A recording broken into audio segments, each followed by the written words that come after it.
Welcome, everyone. This is DerekJ Speaks, here to bring you a review for New Japan Pro Wrestling and their annual Wrestle Kingdom event. This year it is Wrestle Kingdom 17, once again live from the Tokyo Dome.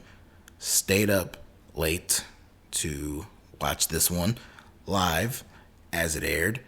It is about 7:46 a.m. my time as I'm doing this review, so we're going strong here. This show was special in that it falls on the 50-year anniversary for the promotion, New Japan Pro Wrestling.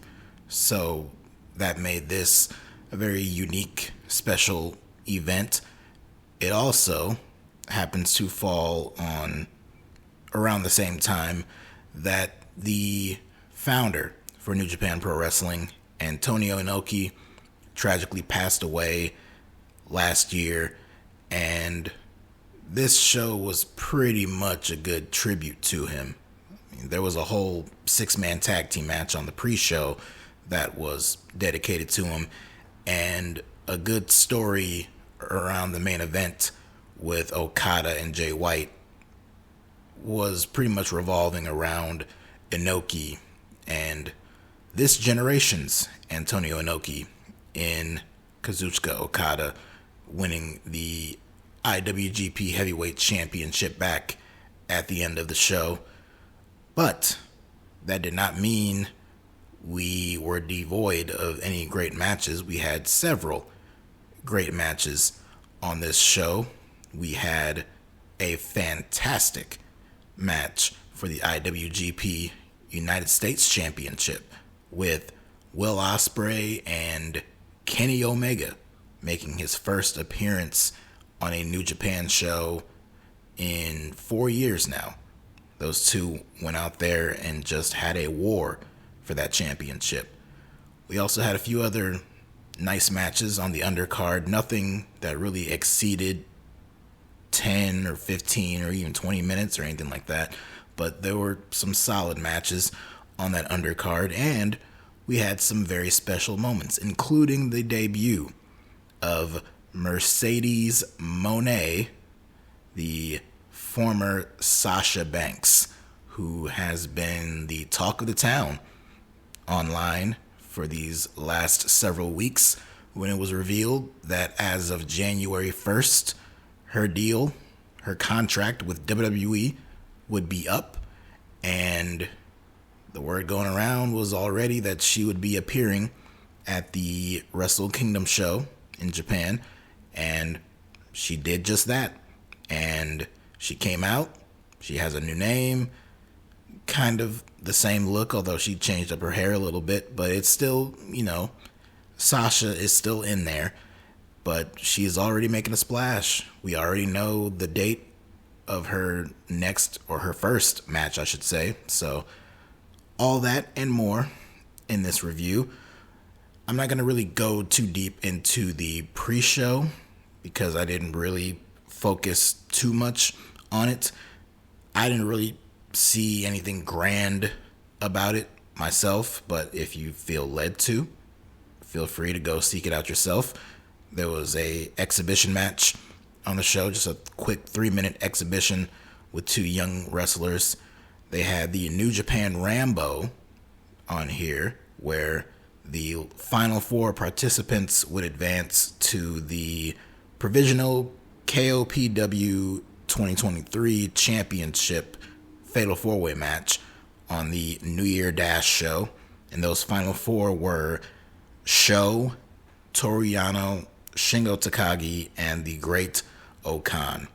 And then we also had the 6-man tag Antonio Inoki memorial match with the team of Yuji Nagata, Satoshi Kojima, and Togi Makabe defeating the team of Tiger Mask, Tatsumi Fujinami, and Minoru Suzuki.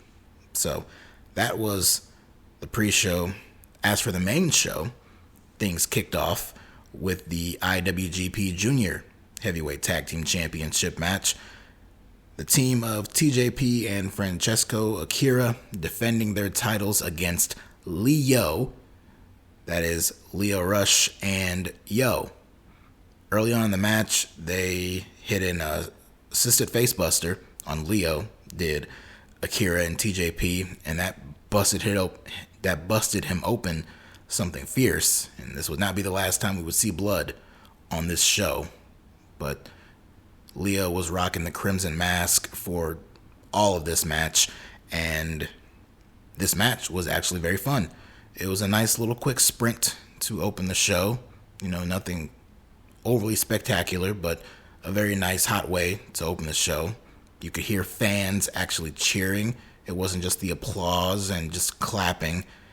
The fans were actually allowed to cheer in the Tokyo Dome this time around. So that was great. That definitely added a lot to some of the other big matches on the show as it got deeper into it. But this match, it ended with the champs retaining their titles. TJP got a quick roll-up inside cradle on Yo and got the win for his team. So the champs retain. Up next, we had the IWGP Women's Championship match with Kairi defending against Tam Nakano. This was very short. I think it barely went over 5 minutes, but it was very fine as it went on. It was a very good match. And Kairi got the win with the insane elbow.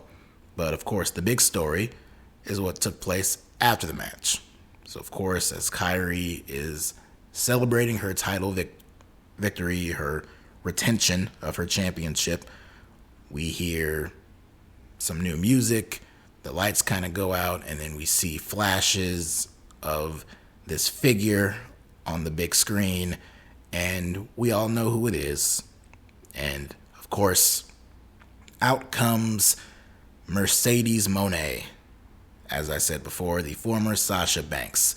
She had a nice hairdo. I mean, it looked kind of like cheetah print or something like that. So, and she had this whole attire, this whole getup. She looked fantastic.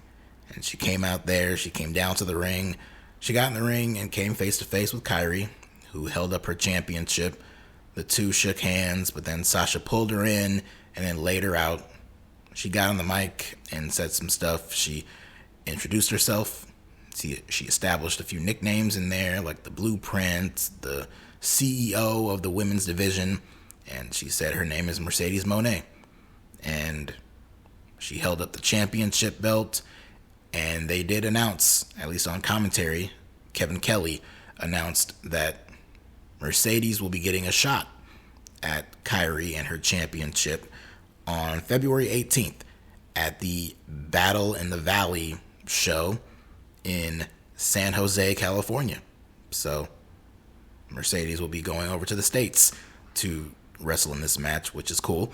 It's great to see her. I'm a big fan. I've always been a huge fan of Sasha Banks, and I know this past year she's been a ghost after the whole walkout situation with her and Naomi, and she was kind of in limbo there with, is she going to stay? Is she going to go? Well, now we know she left, and she's in New Japan. She's going to do matches for New Japan. She might even do some for Stardom. Who knows where else she'll go? Will she go to Mexico?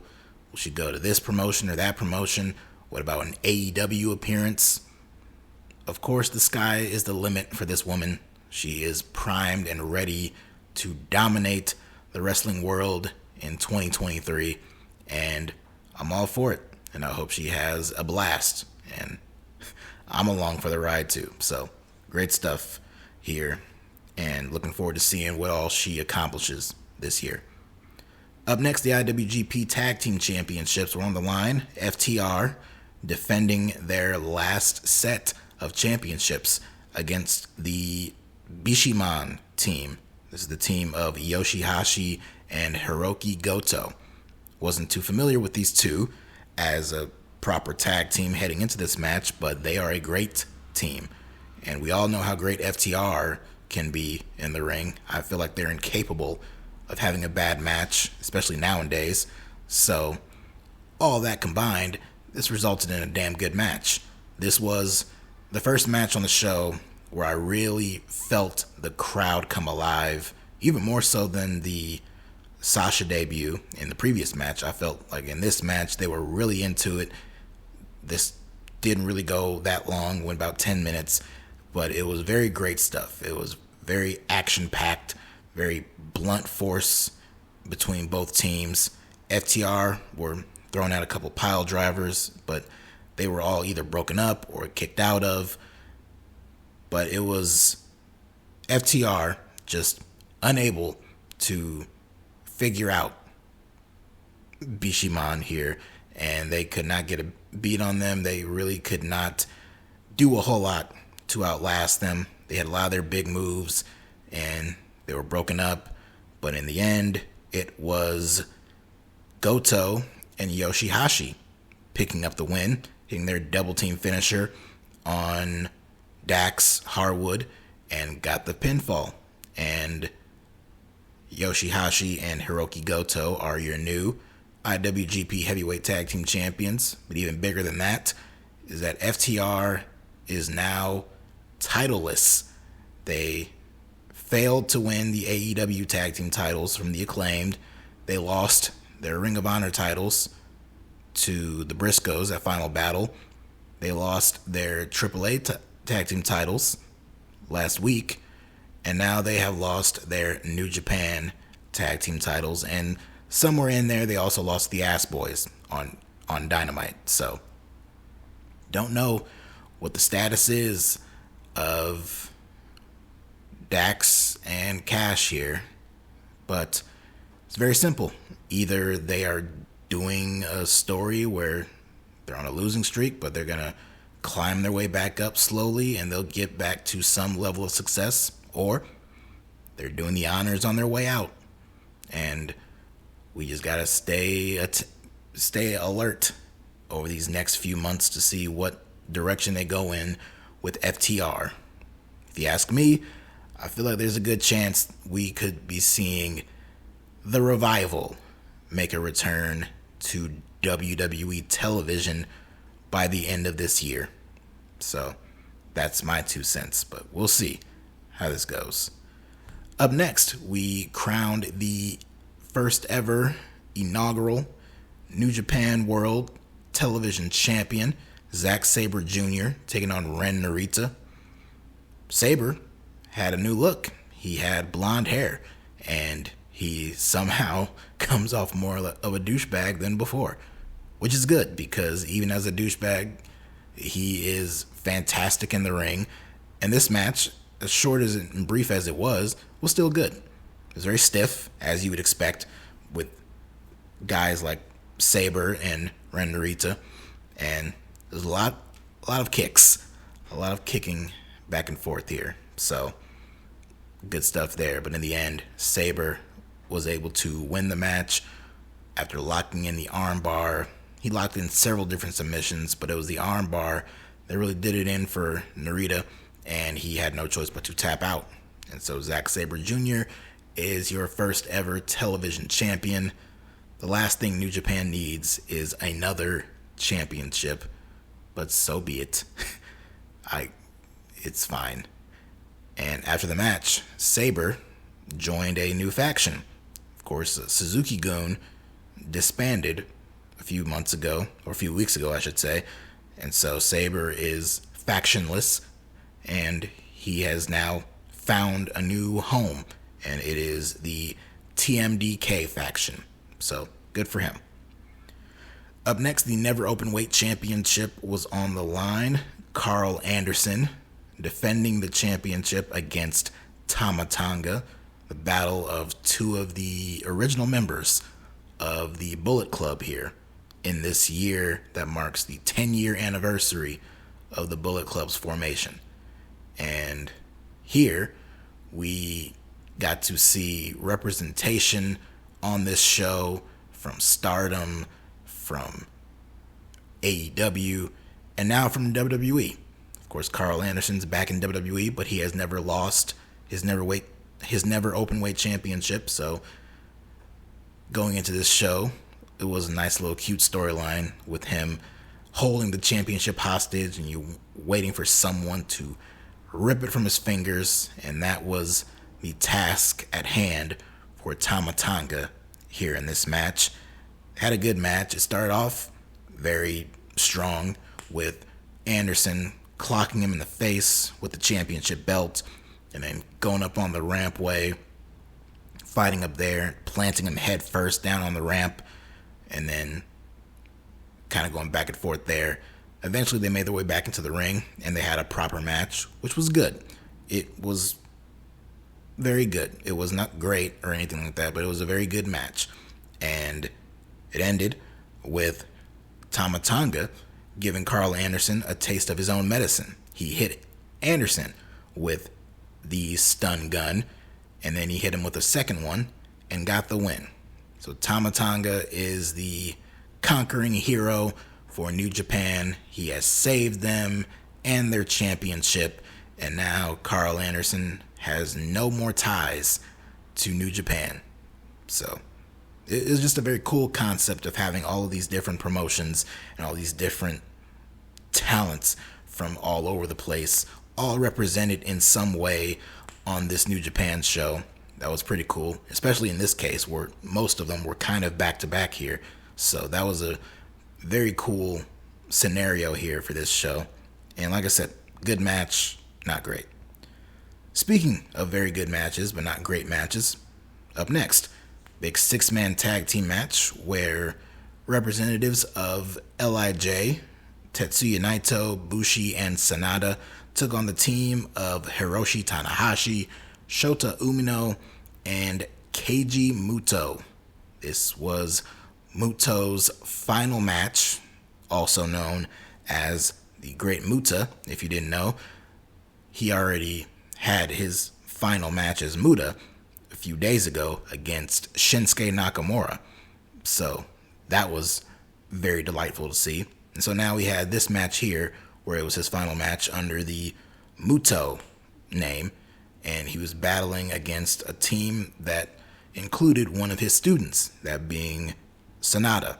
So that made for an emotional attachment to this match. Everyone had some kind of emotional connection to Keiji Muto in this match, so that made for a nice story to tell.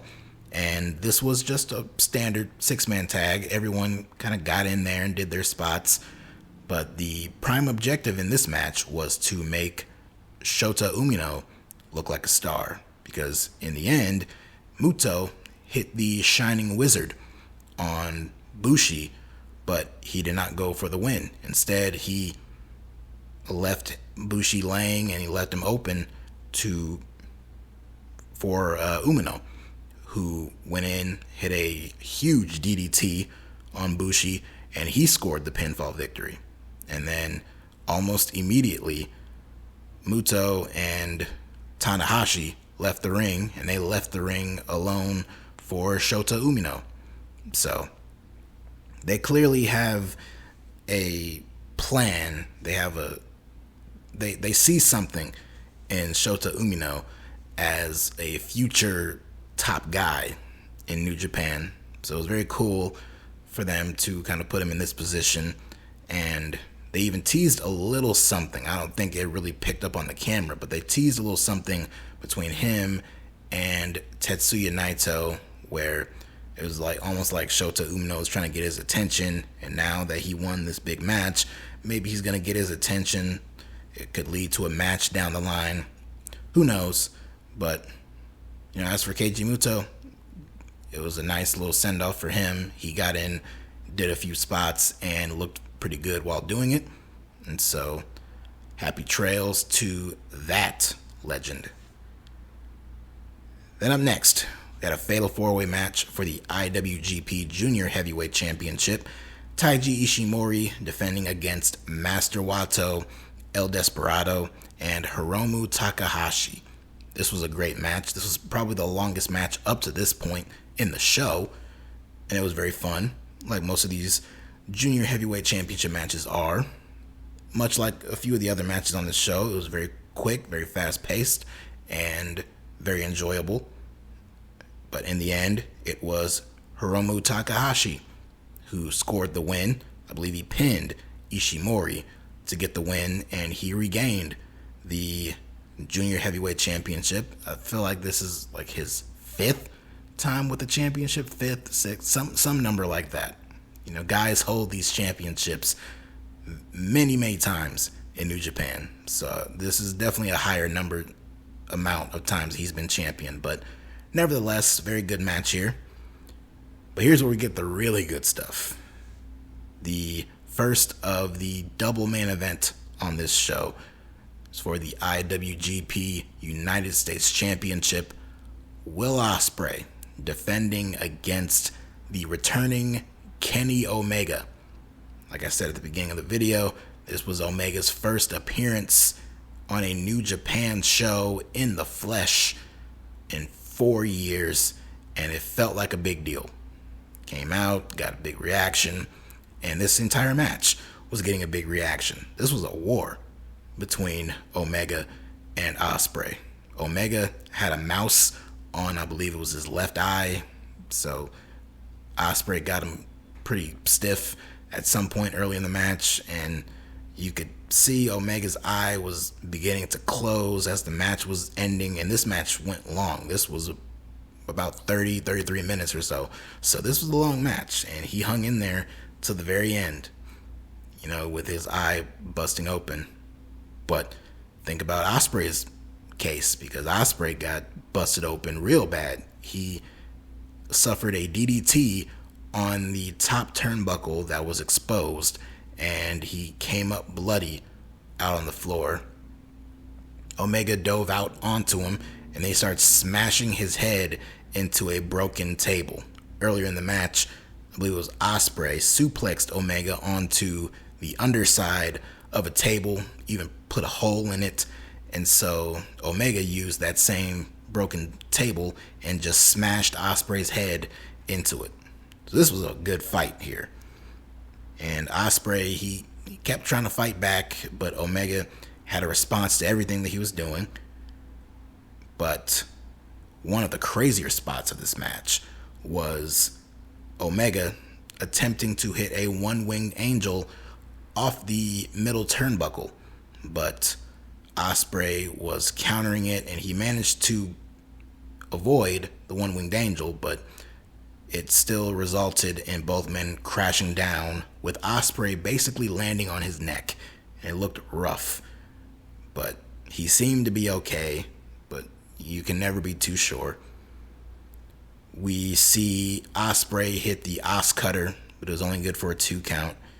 But in the end, Omega had Ospreay down on his knees, and he pulled his arms in, and he struck him with the Kamigoye knee.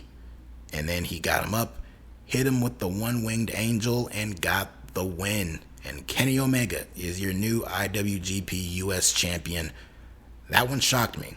This match was great, which did not shock me. There was a lot of hype for this match, and you kind of hope, okay, hopefully they can live up to the hype. There was some very high expectations for this match, and I believe they 1000% lived up to, if not exceeded, those expectations in this match. So that was great. I was shocked to see Kenny Omega get the win here, because I just felt like this story was set up for Ospreay to get the big win on this show. But maybe they might drag this out. Maybe this will lead to a rematch down the line, maybe at Dominion, maybe stretch it out all the way to Wrestle Kingdom next year. I don't know. I would prefer not, because I would prefer Will Ospreay go after another demon that's been haunting him, which is beating Okada for the IWGP Championship cleanly.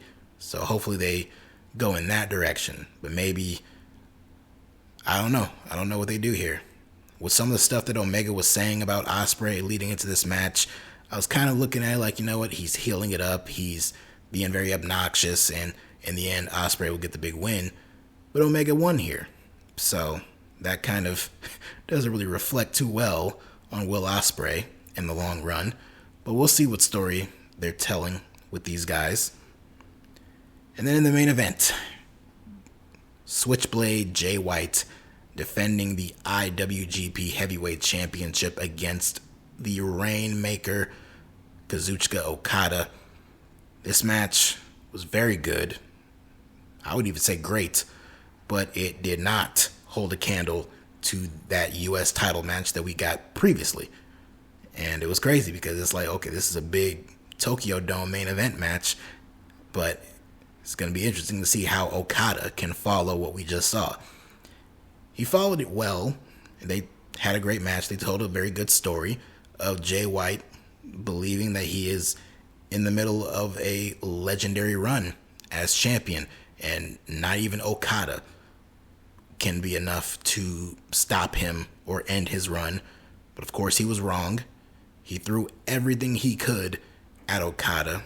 He threw several Blade Runners at him. He even hit him with his own Rainmaker, or as Chris Charlton on commentary, it was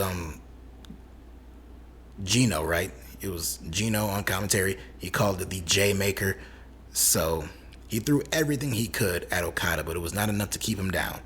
And in the end, Okada evaded another Blade Runner, and he hit the Cobra Twist Flosion, and then one last Rainmaker. It was like Rainmaker number 5 in this match.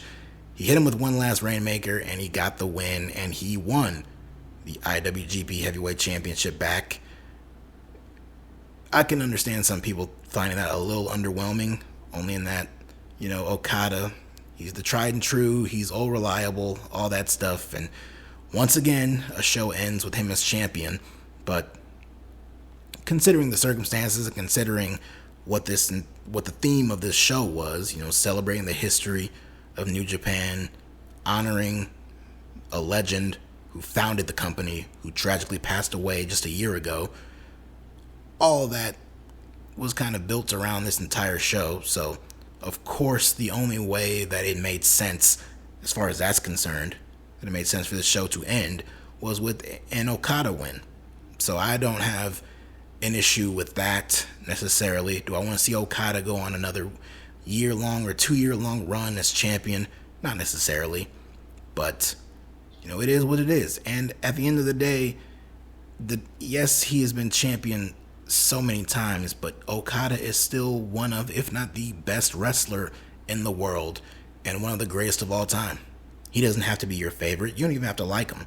But you cannot deny that he has tremendous talent and is one of the very best in the world. And him carrying the New Japan banner once again, proud and strong, there's no issue with that.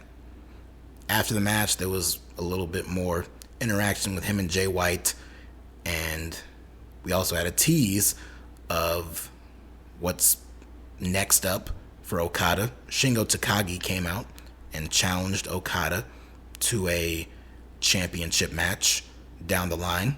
So we'll see. Maybe it'll also be at that San Jose show that Mercedes is going to wrestle at. We'll see.